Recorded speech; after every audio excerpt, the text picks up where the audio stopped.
Hi everyone, Teddy Baldassarre with TeddyBaldassarre.com, and in this video we're looking at a watch from Doxa, their iconic Sub 300T. So if you're new here, this is a channel where we cover watches available for purchase on our website, TeddyBaldassarre.com, as an authorized dealer. So in this video, deep dive on the Doxa 300T, final considerations at the end, but also throughout the video, you have further questions or looking to buy this watch, check out the link in the description down below to the product page. Without further ado, let's jump into the video, take a closer look at this watch.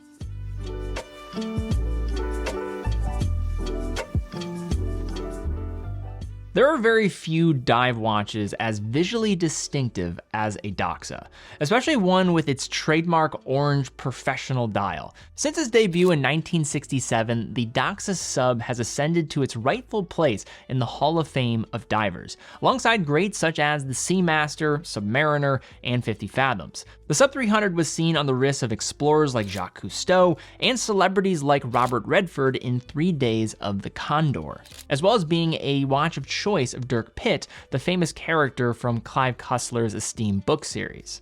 The 300T followed the 300 in 1968, and the subject of today's review is the modern Sub 300T, a direct descendant of the vintage 300T Professional. All the classic design cues are there, from the vivid orange dial color to the patented NDL bezel scale introduced on the original 300T, which stands for no decompression limits. So why an orange dial? According to the studies going back to the 1960s in Lake Neuchatel, after testing colors including yellow, turquoise, and red, orange was the color most visible at depth. Doxa became synonymous with the color, but after the initial studies were proven flawed, further testing concluded that past a certain depth, dial color becomes irrelevant, with luminous material being the factor that matters the most. But the traditional orange remains popular with collectors who appreciate bursts of saturated tones and diving history. And if you'd like to look a little bit deeper into the brand's history, I'm going to link to an article by my colleague Mark Bernardo, who goes into great detail about all things Doxa if you want to know more. So we're going to be looking at 3 different versions of the 300T. The first is going to be an orange professional in 2 forms. One is going to be traditional with the crown position at the 3 o'clock. That one is going to be heavily worn as well. This watch actually is a personally worn example that actually has gone diving as well. Also, we have the Aristera. This is a newly released lefty model, limited to just 300 pieces. Same presentation in orange, however, the crown position is going to be on the 9 o'clock side of the case. And then finally, we have the Clive Cussler, a dramatic piece looking to come straight from Davy Jones' locker, paying honor to the famed book series that championed the brand. Doxa subs, like certain Seiko divers, are well known for wearing smaller than their dimensions might suggest. The 42.5mm cushion case seems deceptively large on paper, but an abbreviated lug-to-lug of 44.5mm keeps things tight on the wrist, and a 13.65mm case height is more than reasonable, giving the whopping 1200-meter depth rating. The stainless steel case features a nice mix of finishing, with circular brushing up top and highly polished sides. The polished finishing is continued on the screwed-in solid caseback, emblazoned with the engraved specs and the Doxa sailboat logo at center. A finely textured screw-down crown offers a nice bite for easy grip and features the Doxa fish logo inlaid in orange.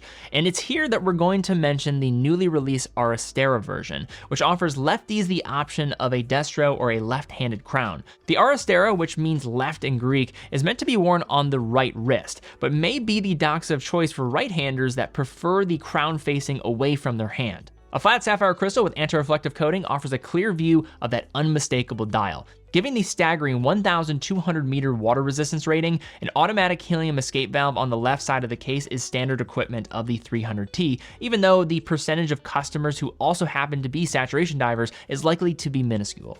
Its inclusion only provides upside though, as it won't be detectable like many others in the industry, while adding nothing further to the wearing experience. The steel bezel continues in the Doxa tradition with its dual scale, which offers the elapsed time on the inner scale and the patented no decompression dive time calculator scale on the outer part. It's perhaps a pretty archaic touch in today's world of diving computers, but a very useful feature in its day for a look that's undeniably vintage.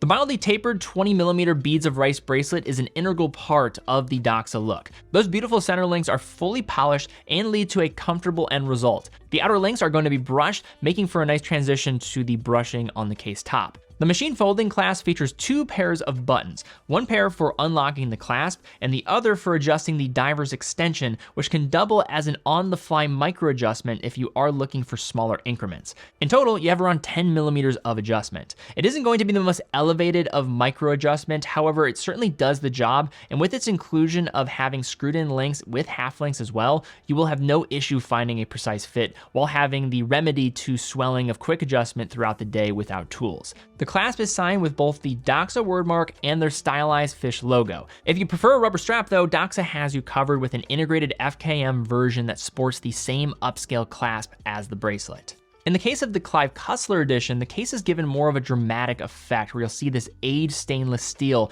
that I like the look of given the theme of this being a sturdy diver. But given that some, including myself, I like to earn my scratches, I think there'll be mixed feelings about the finishing of this case. Color is one of the headlines in the Doxa story, with the 300T coming in 8 different options. But the Orange Professional will forever be the look most associated with the sub and the brand as a whole. Whether or not orange is the most visible color at depth is beside the point. It's definitely one of the most visible colors from across the room. It's rendered in this glossy opaque finish the brand refers to as iconic, in contrast with the sunray dials now being increasingly prevalent across the Doxa lineup. As a result, the classic colors offer a more saturated look, especially in the brighter colors. There's a black frame date window at 3 along with the Doxa wordmark and automatic sitting at 1030 and the sub 300T and professional sitting at 430. It's an unorthodox presentation that surprisingly is quite symmetrical spatially speaking, with the date being opposed by the larger 9 o'clock marker and the text diagonally balancing each other out. The dial printing includes white loom markers every 5 minutes, accented by black, along with black hash marks on the minute track. The loom is Swiss Superluminova, which is going to be perfectly adequate, but perhaps not as bright as one might like for a dive legend like the Sub 300T. The handset follows the Doxa playbook with its trademark big minute hand and smaller hour hand, with a sort of square lollipop or more like a skewered beef second hand, which on second thought, let's just avoid edible descriptions and call this a square, with all the hands being accented with loom.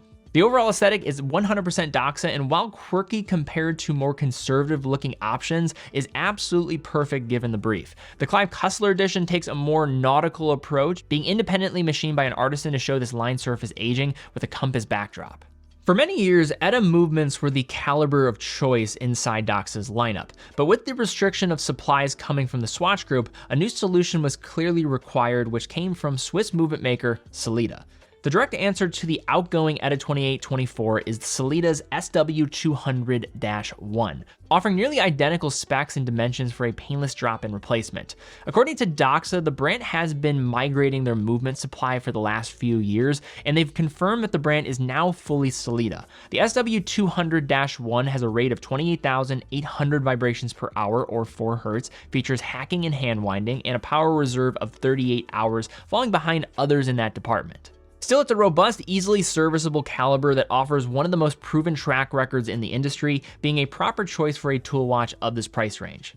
So now, just to properly close out the Doxa Sub 300T, I do think it's important to discuss the differences between the T and the 300. Perhaps most important to mention is that the Sub 300T is less expensive than the 300, with the retail price for the 300T sitting at $1,990, where the 300s on bracelet are currently listed at $2,590. The 300 with its increased price is getting a COSC certified movement, where this caliber is not certified, though I have found the 300T to run well, which makes sense given that these are most likely assembled on the same production line.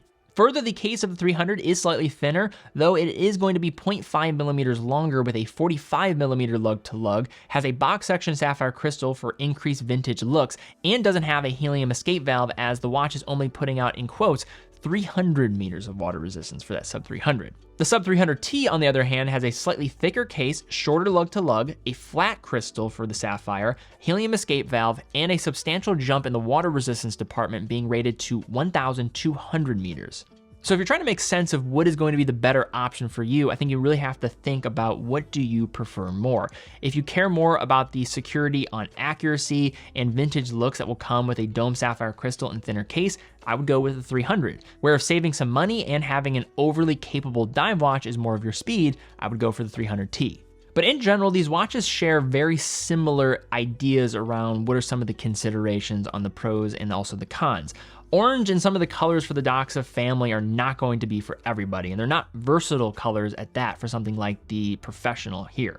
Power reserve across the board is rather mediocre now, considering what we're seeing across the industry, and the lume is just okay. It's not amazing, and I think partially I am going to be skewed because this is a dive watch legend. But then on the pro side, you're getting a wearable, comfortable watch due to the cushion shape that is going to have that short lug to lug, going to wear on many different wrists exceptionally well. The Bees of Rice bracelet is both on brand for this dive watch and a wonderful pairing, although the rubber straps can't be slept on either. You have plenty of water resistance here, especially with the 300T. A reliable slate of caliber is on the inside, and also that orange dial makes it recognizable from across the room. It's ultimately a true icon in a field of pretenders, and a timeless choice for fans of divers with an unassailable worthiness of belonging to the pantheon of dive watches. All right, guys, that's all we have for this video. If you did enjoy it, please give it a thumbs up, subscribe, hit the bell icon. Really do appreciate that. That does help out our channel here. But also, if you are in the market for this watch, it is available on TeddyBaldassarre.com. TeddyBaldassarre.com is an authorized dealer for all the brands that we carry. Every purchase comes with quick and fast fulfillment, dedicated customer support, and a full factory warranty for the product that you purchase. In addition to all of this, if you have questions about any of the watches that we have on our site, we have a team dedicated to being on live chat 18 hours a day, so feel free to reach out to us. And also how we're able to keep doing what we're doing here as well as on the main channel and producing content is through selling watches. So if you are in the market, we'd absolutely love to have your business. Keeps us going, and we love what we do. But guys, thank you again so much for watching. Be well, and I will see you all very soon.